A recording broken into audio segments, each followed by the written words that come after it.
Hello जय Hind friends, climax तक में आपका स्वागत है। तो चलिए डेली की तरह आज आपका टॉपिक होगा आधुनिक भारतीय इतिहास में। आपका टॉपिक है रॉलेट एक्ट, जलियांवाला बाग हत्याकांड और खिलाफत आंदोलन तथा असहयोग आंदोलन की चर्चा करेंगे। और ये परीक्षा से पहले रिवीजन क्लास ज़रूर देखें। और ये जो है हिस्ट्री का 25वां क्लास होगा। तो चलिए स्टार्ट करते हैं हम लोग। और इस चैनल को अपने क्लाइमेक्स तक को ज़्यादा से ज़्यादा शेयर करें, लाइक करें और कमेंट बॉक्स में ज़रूर बताएं कि ये वीडियो आपको कैसा लगा है। चलिए फ्रेंड स्टार्ट करते हैं। हम लोग बात करेंगे, पहला पॉइंट है आपका ट्रेड यूनियन एवं साम्यवादी दल की हम बात करेंगे। तो इसमें पहला है मद्रास मजदूर संघ की हम बात करेंगे। तो इसके संस्थापक जो है वीपी वाडिया को बताया जाता है, इनके संस्थापक थे ये। वर्ष स्थापना जो है इसके मद्रास मजदूर संघ की स्थापना 1918 ईस्वी में की गई। और इसमें जो है भारत का प्रथम जो है आधुनिक मजदूर संघ का गठन किया गया। और इसके बाद हम बात करेंगे अहमदाबाद टेक्सटाइल लेबर एसोसिएशन की बात करेंगे। तो इसकी स्थापना 1918 ईस्वी में हुई और इसके संस्थापक महात्मा गांधी जी थे। और आगे हम बात करेंगे अगले यूनियन की, तो ट्रेड यूनियन कांग्रेस की बात करेंगे। तो इसका अन्य नाम क्या है? ट्रेड यूनियन कांग्रेस का अखिल भारतीय ट्रेड यूनियन कांग्रेस इसका अन्य नाम है। और स्थापना का कारण बताएं तो वर्ष 1919 में अंतर्राष्ट्रीय श्रम संगठन की स्थापना की गई थी। और संस्थापक की बात करें इसकी ट्रेड यूनियन कांग्रेस की, तो एनएम जोशी जी हैं। और स्थापना तिथि जो है 31 अक्टूबर 1920 में जो है इसकी स्थापना की गई। और स्थान कहाँ था ट्रेड यूनियन कांग्रेस का? तो बम्बई। और इसके जो है प्रथम अध्यक्ष थे लाला लाजपत राय और उपाध्यक्ष थे जोसेफ बैप्टिस्टा। और प्रथम विभाजन की बात करें तो वर्ष 1927 में जो है इसका प्रथम विभाजन हुआ। और इसका स्थान नागपुर अधिवेशन है और अध्यक्ष इसके जवाहरलाल नेहरू। और आगे हम बात करेंगे महत्वपूर्ण तथ्य की। तो मार्च 1919 में कम्युनिस्ट इंटरनेशनल की स्थापना की गई थी। किसके द्वारा? तो व्लादिमीर इलिच लेनिन और रूसी पार्टी द्वारा, यानी कि रूसी पार्टी को बोल्शेविक कहा जाता है। और आगे हम बात करेंगे अगले पॉइंट की, ट्रेड यूनियन आंदोलन के क्रांतिकारी चरण सिंह का समय माना जाता है। तो 1926 से 1939 तक माना जाता है ट्रेड यूनियन आंदोलन क्रांतिकारी चरण का समय।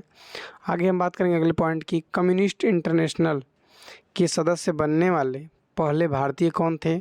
तो पहले भारतीय हैं एमएन राव।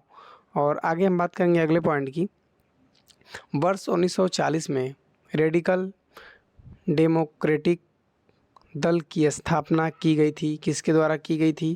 तो कौन किया था स्थापना? तो एमएन राय ने की थी इसकी स्थापना। आगे हम बात करेंगे अगले पॉइंट की, revolutionary communist party of India यानी क्रांतिकारी साम्यवादी दल की स्थापना की गई थी। किसके द्वारा? तो सौमेंद्रनाथ टैगोर के द्वारा इसकी स्थापना की गई थी, क्रांतिकारी साम्यवादी दल की। आगे हम बात करेंगे रॉलेट एक्ट की। तो ये एक्ट जो है भारत में बढ़ रही क्रांतिकारी गतिविधियों को कुचलने के लिए सरकार ने वर्ष 1917 में न्यायाधीश सिडनी रॉलेट की अध्यक्षता में एक समिति गठित की। इसे रॉलेट एक्ट कहा जाता है। और आगे हम बात करेंगे अगले, इसमें जो रॉलेट एक्ट है ये इस समिति के सुझाव पर मार्च 1919 में पारित विधेयक जो है रॉलेट एक्ट कहलाया। और यह एक्ट लॉर्ड चैम्सफोर्ड के कार्यकाल में पारित हुआ था। और इस एक्ट द्वारा अंग्रेजी सरकार जिसको चाहे जब तक चाहे बिना मुकदमा चलाए जेल में रख सकती थी, मतलब ऐसे ही जेल में डाल देते थे ये लोग। और इसमें अगला पॉइंट है, इसीलिए इस कानून को बिना वकील, बिना अपील तथा बिना दलील का कानून कहा जाता है, रॉलेट एक्ट को। और इसमें जो है अखिल भारतीय राजनीति में गांधी जी का पहला साहसिक कदम रॉलेट एक्ट के विरुद्ध वर्ष 1919 में प्रारंभ किया गया सत्याग्रह था। और गांधी जी ने रॉलेट सत्याग्रह के लिए 3 राजनीतिक मंचों का उपयोग किए थे। और इसमें क्रमशः हम बता दें, होम रूल लीग और खिलाफत और सत्याग्रह सभा, ये इनके 3 जो है राजनीतिक मंच थे। और आगे हम बात करेंगे जलियांवाला बाग हत्याकांड की। तो इसकी तिथि जो है बहुत ही महत्वपूर्ण है। 13 अप्रैल 1919 ये जो दिन था, बैसाखी का दिन था इस दिन। और इसका स्थान जो है अमृतसर का जलियांवाला बाग था, ये स्थान था। इसमें जो है सार्वजनिक सभा का आयोजन के लिए डॉक्टर सैफुद्दीन किचलू और डॉक्टर सतपाल की गिरफ्तारी तथा ब्रिटिश दमन का विरोध करने के लिए सार्वजनिक सभा का आयोजन हुआ था, जिसमें जो general Reginald Edward Harry Dyer जो है भीड़ पर गोलियों चलाने, जो भीड़ थी, जितने लोगों की भीड़ थी, वहाँ पे भीड़ पर गोलियों चलाने का जो ये डायर है आदेश दे दिया था इस जलियांवाले बाग हत्याकांड में। और काफ़ी लोगों की जान गई इसके माध्यम से। और इसमें इसके बाद जो है हंटर कमीशन की गठन की गई। हत्याकांड जो हंटर कमीशन है, हत्याकांड की जांच हेतु ब्रिटिश सरकार द्वारा गठित कमीशन थी ये हंटर कमीशन। और ये वर्ष 1920 में अपनी रिपोर्ट प्रस्तुत की, जिसका निष्कर्ष क्या हुआ, दुर्घटना के लिए सरकार दोषी नहीं। इन्होंने अपनी रिपोर्ट सौंपी, इसमें बताया कि दुर्घटना के लिए सरकार दोषी नहीं है। और डायर का जो है कार्य केवल निर्णय लेने की भूल थी, इसमें ये इस निष्कर्ष में बताए। और आगे हम देखते हैं हंटर कमीशन जो है 3 भारतीय भी सदस्य इसमें शामिल थे। जो पहला है CH शीतलवाड़, और दूसरे हैं भारतीय पंडित जगत नारायण, और तीसरे हैं सुल्तान अहमद खान। ये 3 जो है भारतीय सदस्य हैं हंटर कमीशन में। आगे हम बात करेंगे जनरल डायर की। तो जलियांवाला बाग हत्याकांड के लिए पदच्युत था, ये माना गया था। और अगला पॉइंट है जनरल डायर को दी गई विभिन्न उपाधियाँ। कौन कौन सी जनरल डायर को उपाधि दी गई थी? तो पहला है ब्रिटिश साम्राज्य का रक्षक, यानी कि ब्रिटिश अखबारों द्वारा इसे ब्रिटिश साम्राज्य का रक्षक की उपाधि दी गई थी। और ब्रिटिश लॉर्ड सभा द्वारा इसे ब्रिटिश साम्राज्य का शेर की उपाधि दी गई थी। और ब्रिटिश सरकार द्वारा इसे मान की तलवार की उपाधि दी गई थी। आगे हम बात करेंगे कुछ महत्वपूर्ण तथ्य की। सितंबर 1920 में कलकत्ता में हुए कांग्रेस अधिवेशन के प्रमुख मुद्दे थे कौन से मुद्दे थे? जलियांवाला बाग हत्याकांड और खिलाफत आंदोलन जो है इसके प्रमुख मुद्दे थे, जो सितंबर 1920 में कलकत्ता में अधिवेशन हुआ था कांग्रेस का। अगला पॉइंट है मदन मोहन मालवीय सम्मिलित नहीं हुए थे। किसमें सम्मिलित नहीं हुए थे, किस आंदोलन में? तो इसका राइट आंसर होगा खिलाफत आंदोलन में जो है शामिल नहीं हुए थे। और आगे हम देखते हैं अखिल भारतीय खिलाफत कमेटी का गठन कब हुआ था? तो सितंबर 1919 में इसका गठन हुआ था। अगला पॉइंट है हाजिक उल मुल्क की पदवी का त्याग किए थे। कौन त्याग किया था? तो हकीम अजमल खान ने इसका त्याग किया था।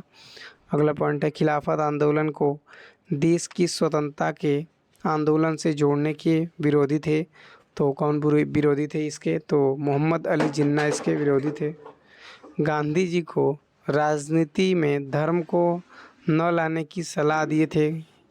कौन दिए थे? तो यही दिए थे मोहम्मद अली जिन्ना ने गांधी जी को जो है राजनीति में धर्म को न लाने की सलाह दिए थे।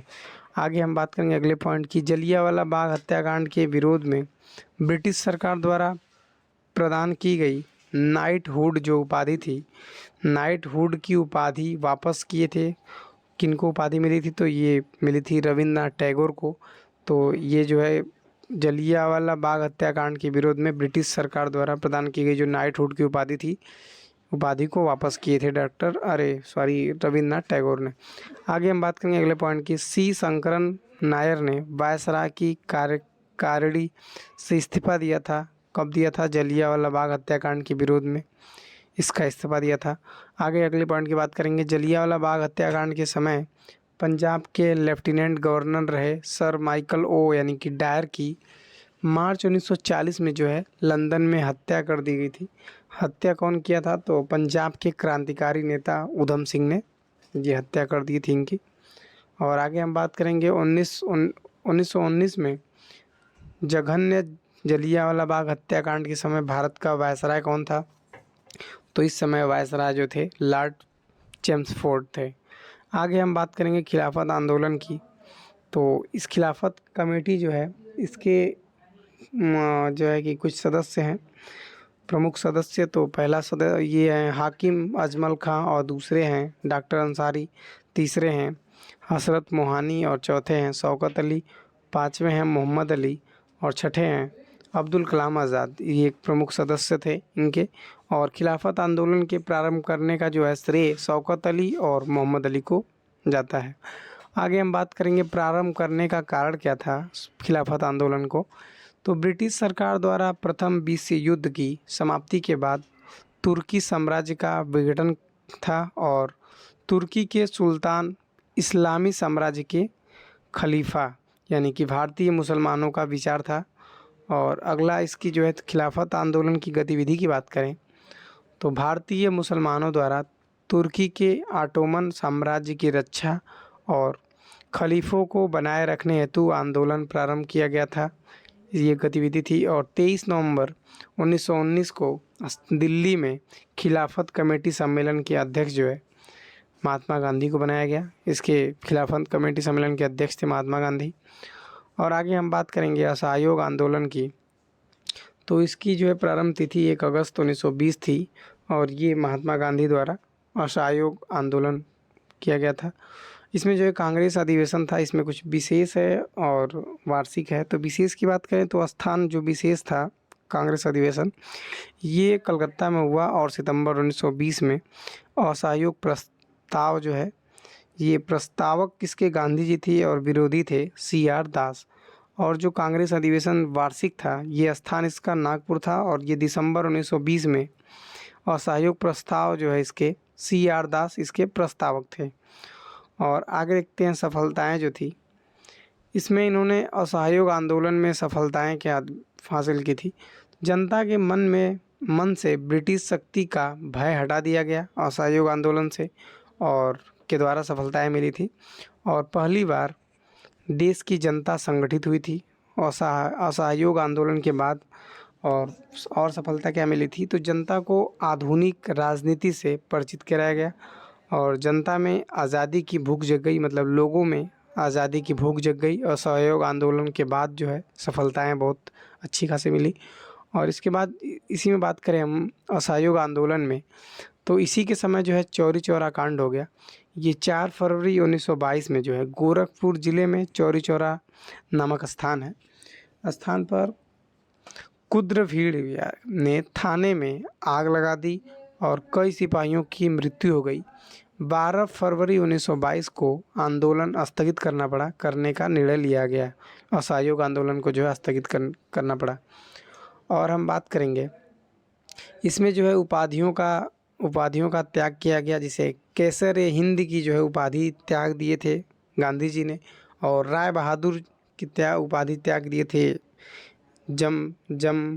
जमनालाल बजाज। और हम बात करेंगे आगे महत्वपूर्ण तथ्य की। तो वर्ष 1916 में जो है बनारस हिंदू विश्वविद्यालय की स्थापना की गई यानी BHU की स्थापना हुई।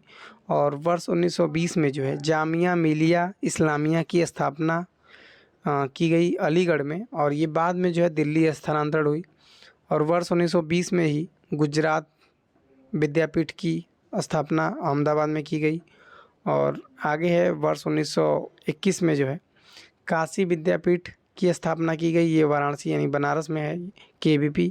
और आगे हम बात करेंगे रविन्द्रनाथ टैगोर का कथन क्या था। विदेशी वस्त्रों को जलाना अविवेकी या निष्ठुर बर्बादी है, ये रविन्द्रनाथ टैगोर का कथन है। और इसके बाद हम बात करेंगे अगले पॉइंट की। डॉक्टर मुंजे द्वारा गांधी जी के खिलाफ निंदा प्रस्ताव किया गया था। और आगे हम बात करेंगे स्वराज पार्टी यानी 1923 की।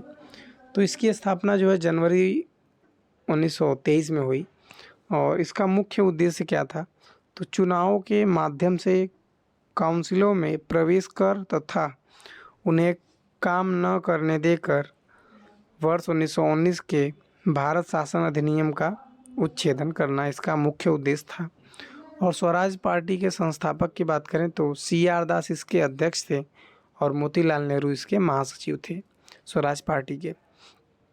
और आगे हम बात करें स्वराज पार्टी के अन्य प्रमुख नेता की तो श्रीनिवास अयंगर और NC केलकर जो इसके प्रमुख नेता थे। और महत्वपूर्ण उपलब्धि की बात करें तो वर्ष 1925 में विट्ठल भाई पटेल ने सेंट्रल लेजिस्लेटिव असेंबली के अध्यक्ष चुने गए, विट्ठल भाई पटेल। और चित्तरंजन दास जो है उपाधि ये देशबंधु, और इंग्लैंड में जो है इन्होंने वकालत की पढ़ाई की यानी वकील के रूप में। और सबसे बड़ी सफलता है जो है अलीपुर बम कांड केस में अरविंद घोष का बचाव। और अगले पॉइंट की हम बात करें तो मोतीलाल नेहरू जो है 16 दिसंबर 1922 को इंडिपेंडेंस पार्टी बनाने का निर्णय लिया और मदन मोहन मालवीय के साथ जो है इन्होंने इंडिपेंडेंट पार्टी बनाने का निर्णय लिया मदन मोहन मालवीय के साथ।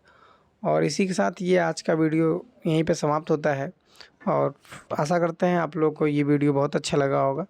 और इसमें हिस्ट्री बताया जा रहा है। और इसके बाद हम बात करेंगे असहयोग आंदोलन के बाद हम लोग साइमन कमीशन, और फिर इसी क्रम में आगे देखेंगे हम लोग कांग्रेस का लाहौर अधिवेशन, पूर्ण स्वराज प्रस्ताव, और आगे देखेंगे इसके बाद हम लोग सविनय अवज्ञा आंदोलन ये 1930 में। फिर उसके बाद गांधी इरविन समझौता की बात करेंगे। चलिए फिर अगले वीडियो में हम लोग मिलते हैं, नेक्स्ट वीडियो में मिले। तब तक के लिए जय हिंद, धन्यवाद दोस्तों।